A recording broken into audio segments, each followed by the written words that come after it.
فقد قال رسول الله صلى الله عليه وآله وسلم إن أول ما وصي الله به ستة: حب الدنيا وحب الرياسة وحب الطعام وحب النوم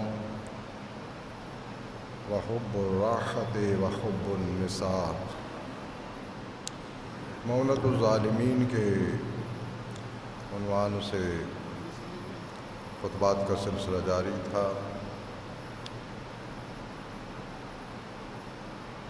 پچھلے خطبہ میں انسان کی فطرت میں جو محبت ہے، جسے حب ذات کہا جاتا ہے، اپنی ذات سے محبت کرنا، اور جو انسان کی تمام تر فعالیت، ترقی اور بربادی کا باعث بنتی ہے۔ دونوں پہلو ہے اس میں۔ انسان جتنی دنیا اور آخرت کے امور کے لیے جدوجہد کرتا ہے، جتنی کوششیں کرتا ہے، جتنا زندگی بھر وہ فعالیت کرتا ہے، وہ سب حب الذات سے نکلی ہوئی چیز ہوتی ہے۔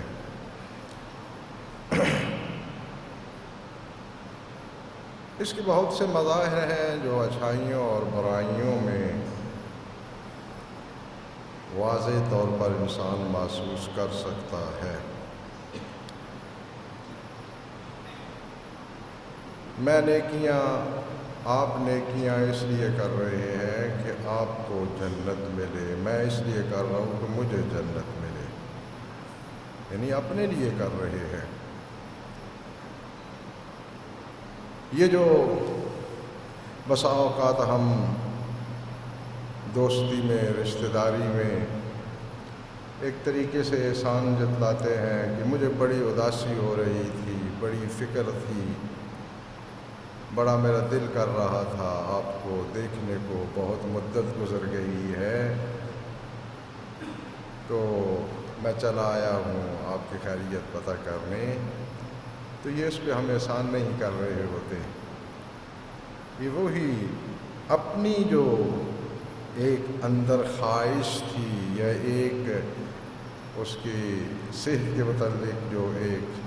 شک و شبہ تھا، اس کو تسلی دینے کے لیے ہم یہ کر رہے ہوتے ہیں۔ انسان جو کچھ کرتا ہے، حتیٰ اگر انسان خودکشی کرتا ہے تو وہ بھی حب الذات کی وجہ سے کرتا ہے۔ یعنی انسان کی زندگی کی تمام فعالیات کا محور حب الذات ہے، اور حب الذات سے جو چیزیں نکلتی ہیں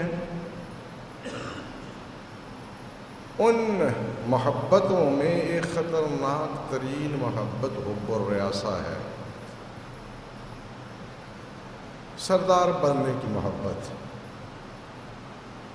ہر بندے میں ہوتی ہے، کسی میں کم، کسی میں زیادہ۔ کچھ لوگ جو ہیں اس پہ اپنے آپ کو اس میں اتنا گرفتار کر لیتے ہیں کہ وہ ان کے اندر جراثیم پیدا ہو جاتے ہیں۔ جیسے یہ آپ نے دیکھا ہوگا،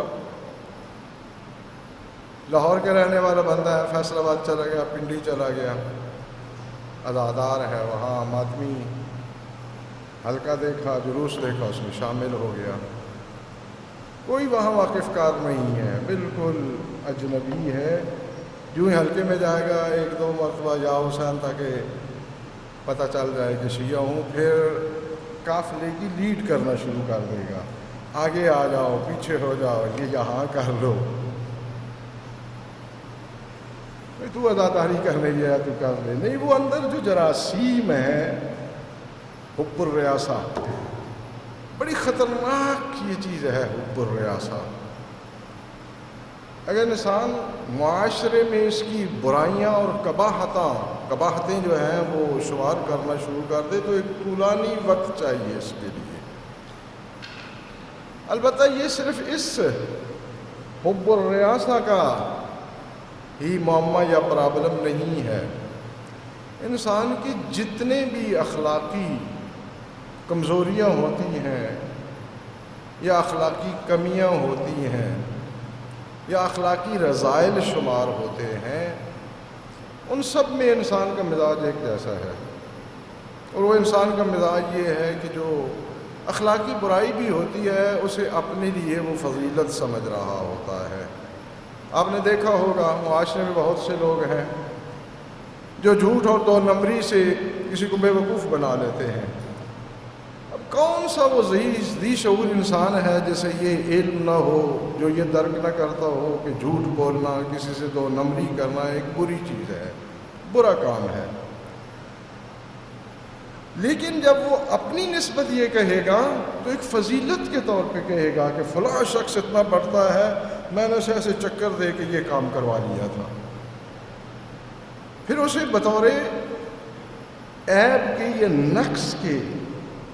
وہ کبھی ذکر نہیں کرتا،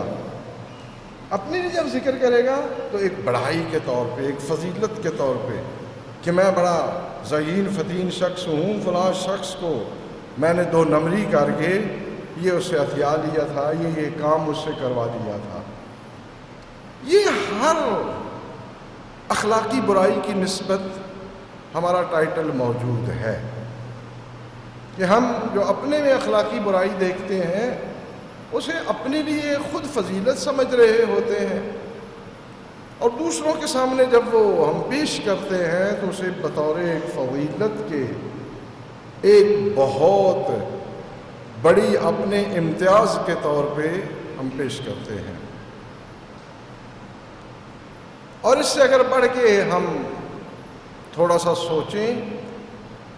تو انبیاء صلوات اللہ علیہ مجمعین، ائمہ اطہار علیہم السلام،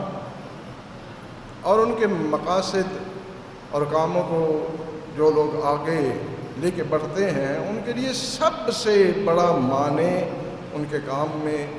سب سے بڑی رکاوٹ یہ ہوتی ہے کہ جو ان اخلاقی رذائل یا برائیوں میں مبتلا ہوتے ہیں وہ اپنے آپ کو مریض نہیں سمجھتے بلکہ اچھا بھلا صحت مند بھی سمجھتے ہیں۔ آپ نے بہت سے ایسے لوگ دیکھے ہوں گے جو بالکل الگ کہتے ہیں کہ ایمانداری سے تو کاروبار ہو ہی نہیں سکتا۔ ماشاءاللہ، ویسے مساجد کے لیے چندہ بہت زیادہ دیتے ہیں، کوشش یہ بھی ہوتی ہے کہ پہلی یا دوسری صف میں کھڑے ہو کے نماز پڑھی جائے، دعائیں بھی لمبی لمبی وہی کروائیں۔ بھئی سوال یہ ہے کہ یہ چیز جو حقیقت آپ درک کر چکے ہیں، یہ اس ہستی کو جو اس کائنات کا خالق ہے، جس نے انسان کو بنایا ہے، انسان کی ضروریات کا علم رکھتا ہے، الیاذ باللہ اسے اس کا علم نہیں تھا کہ انسان بغیر بے ایمانی کے کاروبار کر ہی نہیں سکتا، تو پھر وہ تاکیدیں کرتا رہا ہے کہ کاروبار میں جو ہے وہ ایمانداری سے کام لینا ہے۔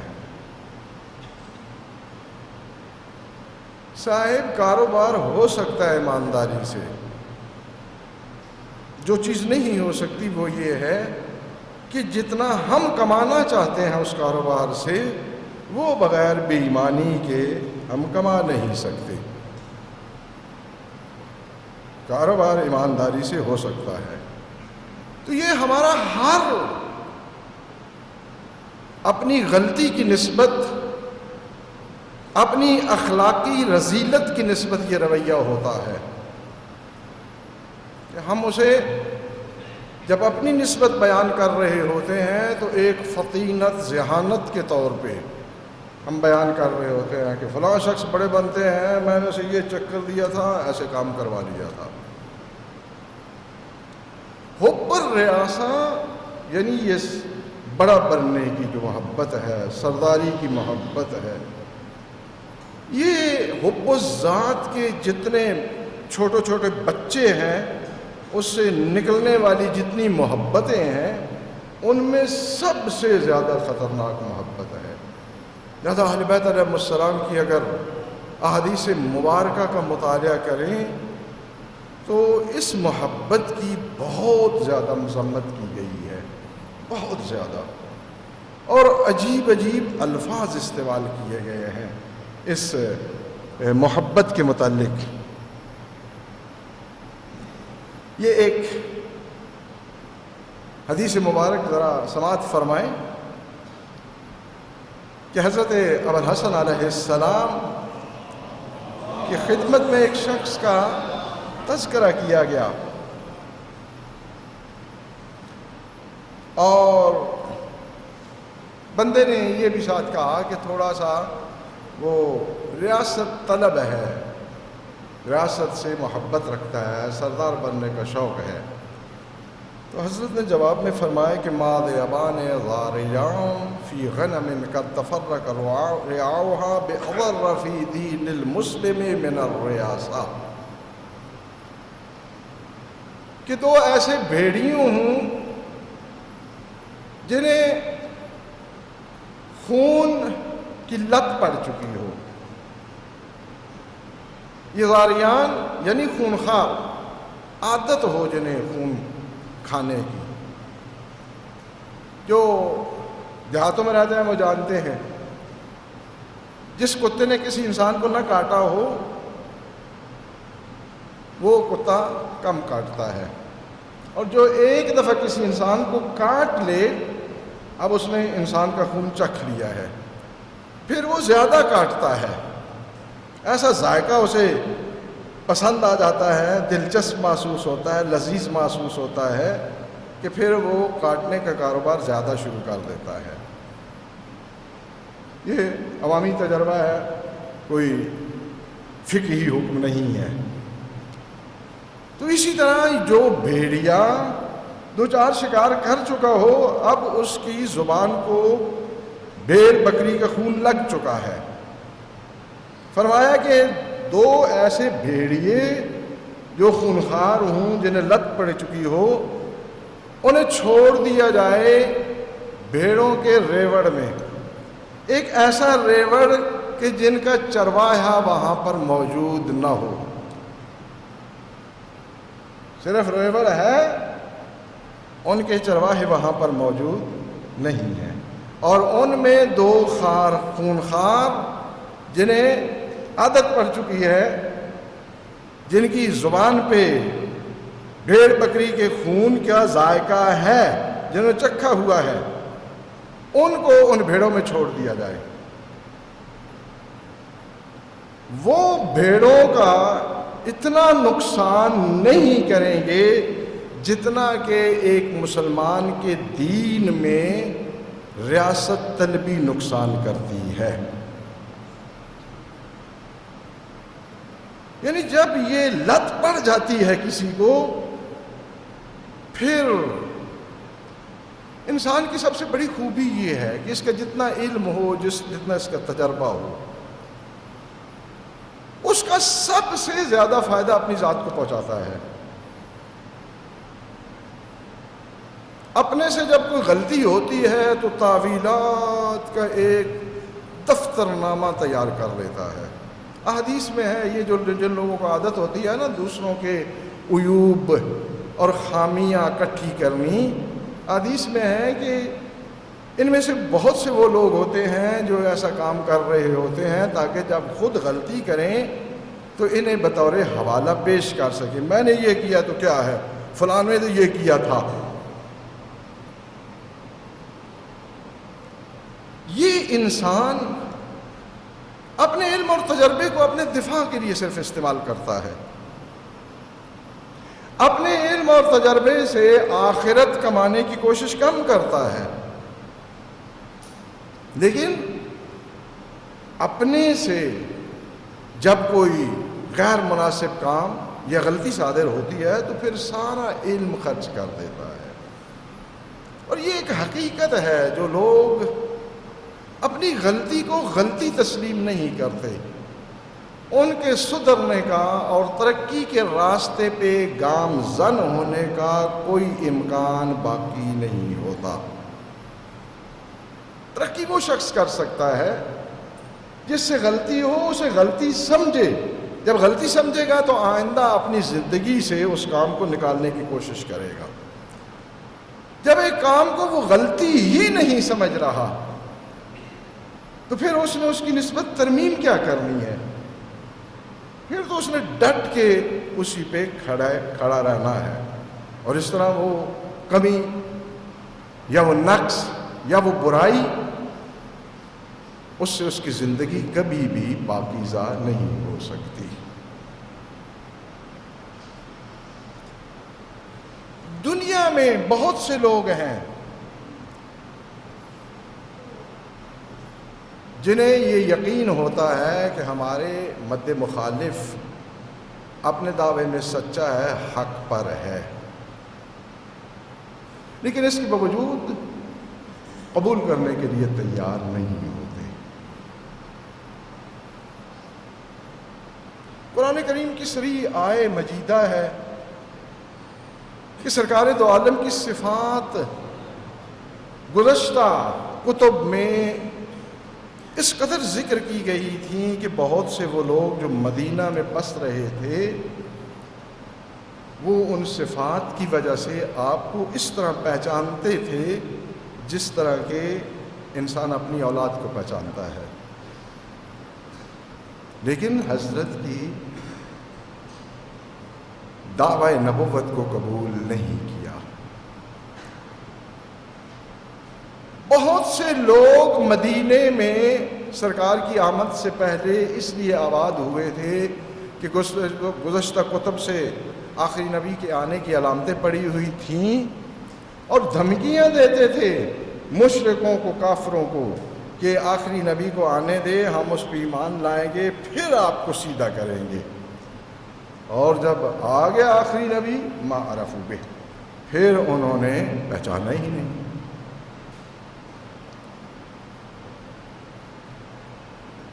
تو انسانی سوچ میں وہ کون سی گلٹی ہے، وہ کون سا پرابلم ہے، اس کے شعور میں وہ کون سی رکاوٹ ہے کہ حق کو جانتے ہوئے بھی، حق کی پہچان کرتے ہوئے بھی وہ حق کو قبول کرنے سے کتراتا ہے۔ ایک مناظرہ ہے حضرت امام رضا صلوات اللہ علیہ سے راس الجالوت نامی شخص کا، الظاہر یہودی تھا یا عیسائی تھا، یعنی گزشتہ ادیان میں سے کسی دین کا پیروکار تھا۔ طولانی گفتگو ہے، تقریباً جتنی نقل کی گئی ہے اس میں نصف گفتگو جہاں تک ہوتی ہے وہاں وہ بھی کافی طولانی ہے، وہ نصف حصہ بھی۔ تو حضرت جو ہیں اس کے سوالوں کے جواب دے رہے تھے، جو وہ سوال کرتا تھا حضرت اس کا جواب دیتے، وہ مجاب ہو جاتا، جواب نہ دے سکتا۔ تو تقریباً جو روایات نے گفتگو نقل کی ہے اس کے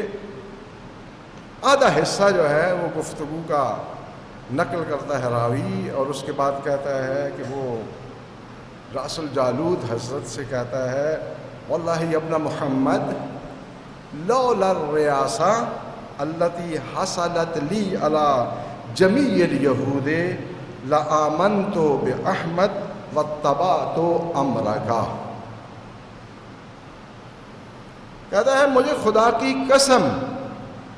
اگر مجھے تمام یہودیوں کی سرداری کا مسئلہ نہ ہوتا، کیونکہ میں تمام یہود کا سردار ہوں،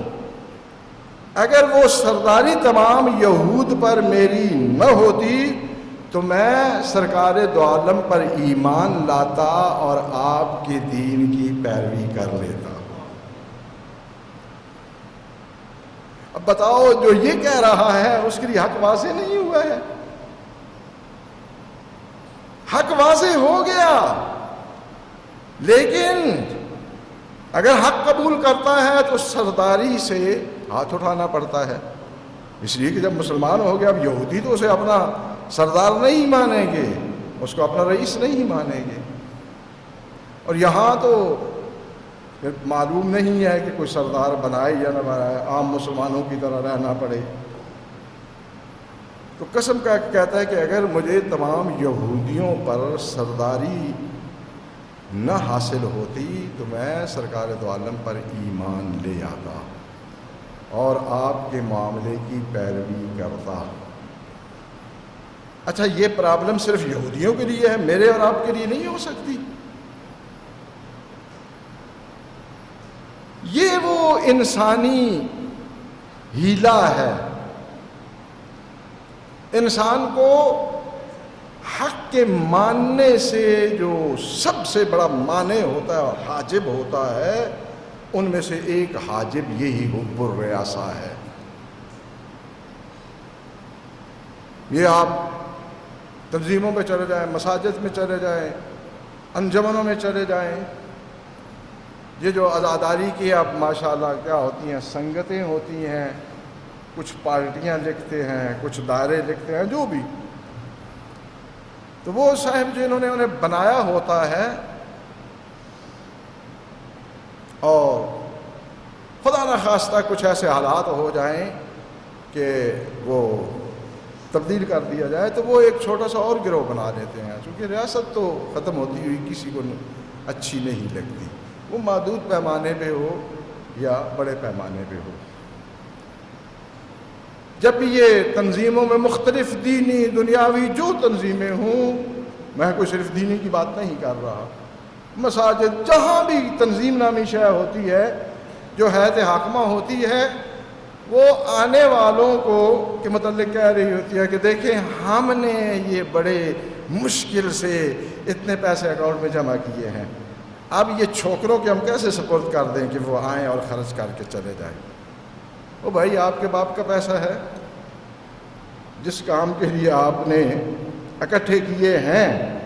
اگر تو آپ کے پاس ضوابط قوانین موجود ہیں تو انہی قوانین و ضوابط کے تحت جو آپ کی جگہ آئے گا وہ خرچ کرے گا۔ اور اگر آپ کے پاس قوانین و ضوابط نامی کوئی چیز نہیں ہے تو پھر آپ کو شرم آنی چاہیے کہ آپ ایک ایسی انجمن یا تنظیم میں چل رہے ہیں، اس کے لیے کوشش کر رہے ہیں جس میں قانون نامی کوئی شے نہیں ہے، اس لیے کہ انسان کی فضیلت قانون کی پابندی میں ہے۔ انسانی معاشرے میں اسی کی فضیلت ہوتی ہے جو قانون کا زیادہ پابند ہو، اور اللہ کے رسول کے نزدیک بھی وہی لوگ امتیاز رکھتے ہیں۔ میرے مرید زیادہ ہیں، میں بڑے قیمتی لباس پہنتا ہوں، میں نے عوام کے لیے یہ کر دیا وہ کر دیا، 100 مساجد بنائی ہیں، 25 تنظیمیں بنائی ہیں، وہ کام نہیں ہو رہا تھا، میں نے وہ جلوس چلوا دیا تھا، ان کی کوئی ویلیو نہیں ہے، کوئی، یہ صرف مجھے اور چندہ مانگنے کے لیے متاثر کرنے کا ایک اچھا ذریعہ ہے۔ قیامت والے دن میری اور آپ کی ویلیو اس پہ ناپ تول کی جائے گی کہ میں اللہ کے قانون کا کتنا پابند ہوں، اور اگر اللہ کے قانون کی پابندی کرتے ہوئے میں نے وہ کام کیا ہے تو ان کی قیمت ہے، اور اگر اللہ کے قوانین کی خلاف ورزی کرتے ہوئے میں نے کام کیے ہیں ان کی قیمت ہی نہیں ہے، بلکہ وہ گناہ بھی شمار ہوں گے۔ اس لیے کہ انسان کی فضیلت اور انسان کی برتری، اس کا معیار قانون کی پابندی ہے۔ جو اپنے آپ کو انسان کہتا ہے، 4 مرتبہ جو ہے وہ گھر سے کھاتا ہے، 6 مرتبہ ہوٹل سے کھا لیتا ہے، یہ نجاست کا بہترین کارخانہ ہے جو بڑی سپیڈ سے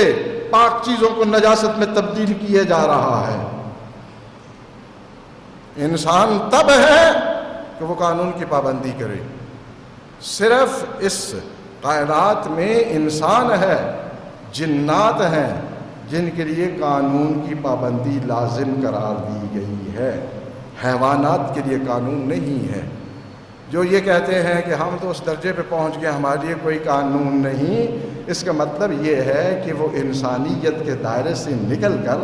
حیوانات میں کے دائرے میں شامل ہو گیا، ان کے لیے کوئی قانون نہیں ہے۔ اگر کوئی شخص جو ہے حیوان کی کسی غلطی پہ اسے مار رہا ہو تو ہر شخص اس کی مذمت کرتا ہے کہ یہ ناسمجھ ہے، اس کا یہ کام ہی نہیں ہے، اس سے کیوں سزا دے رہے ہو؟ لہذا مہربانی فرما کے ہمیں اپنی سوچ میں ترمیم پیدا کرنی چاہیے۔ ہمارا یہ کبھی بھی سوچ کا انداز نہیں ہونا چاہیے کہ میں اگر 20 کروڑ کی مسجد بنا لوں گا تو پھر اللہ کے ہاں بڑا تقرب پیدا کر جاؤں گا۔ تو اس کا مطلب ہے کہ غریب عوام تو پھر اللہ کے پاس تقرب پیدا ہی نہیں کر سکتی۔ آپ جو کر رہے ہیں اسی سے جتنی آپ کی حیثیت ہے اسی حیثیت میں رہتے ہوئے اللہ کا تقرب حاصل کرنا ہے۔ ہو سکتا ہے ایک شخص اللہ کی راہ میں 1 روپیہ خرچ کرے، اور 1 روپیہ خرچ کرے اس خلوص نیت سے کہ قیامت والے دن اس کے مقابلے میں کھربوں خرچ کرنے والے بھی حسرت کر رہے ہوں کہ کاش یہ 1 روپیہ ہم نے خرچ کیا ہوتا۔ وہاں کاموں کی بڑھائی نہیں دیکھی جاتی، وہاں دیکھا جاتا ہے کہ آپ کام میں کتنا اخلاص پیش کر رہے ہیں۔ اور جنہیں اللہ نے توفیق دی ہے اچھے کاموں کی، یہ تبلیغاتی سسٹم نہ بنائیں کہ جناب اتنے مریضوں کو ہم نے یہ علاج کر دیا وہ کر دیا، یعنی چندہ لینے کے لیے آپ کر رہے ہیں۔ اللہ کے لیے کر رہے ہیں تو اللہ آپ کے لیے اسباب پیدا کرے گا۔ آپ لاکھوں روپے اس پہ خرچ کر رہے ہیں، ہم نے یہ کر دیا وہ کر دیا، او بھائی رہنے دیں۔ اگر اللہ کے لیے کر رہے ہیں تو اللہ آپ کا مدد کرے گا۔ یہ یورپ کی تقلید پہ ہر کام شروع نہ کر دیں کہ یورپ میں یہ ہوتا ہے، یہ اس دنیا کی باتیں ہیں کہ جو کام کرنا ہے ٹی وی پہ اسے ننگا کیا جائے۔ خدا را اللہ کے لیے کام کریں، اور اللہ کو ٹی وی اشتہار دکھانے کی ضرورت نہیں ہے، وہ دلوں اور دماغوں میں گزرنے والے خیالات کی خبر رکھتا ہے۔ اگر میں نے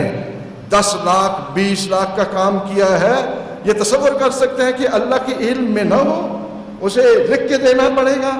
کہ جناب میں نے 10 لاکھ روپیہ خرچ کیا ہے، میں نے 400 مریضوں کو مفت دیکھا ہے۔ خدا را اپنے کاموں میں دینی شعور پیدا کریں، اپنے کاموں کو اخلاص کے رنگ میں رنگیں تاکہ قیامت والے دن ان کی صحیح قیمت وصول ہو سکے۔ بارگاہ رب العزت میں مصرانہ دعا ہے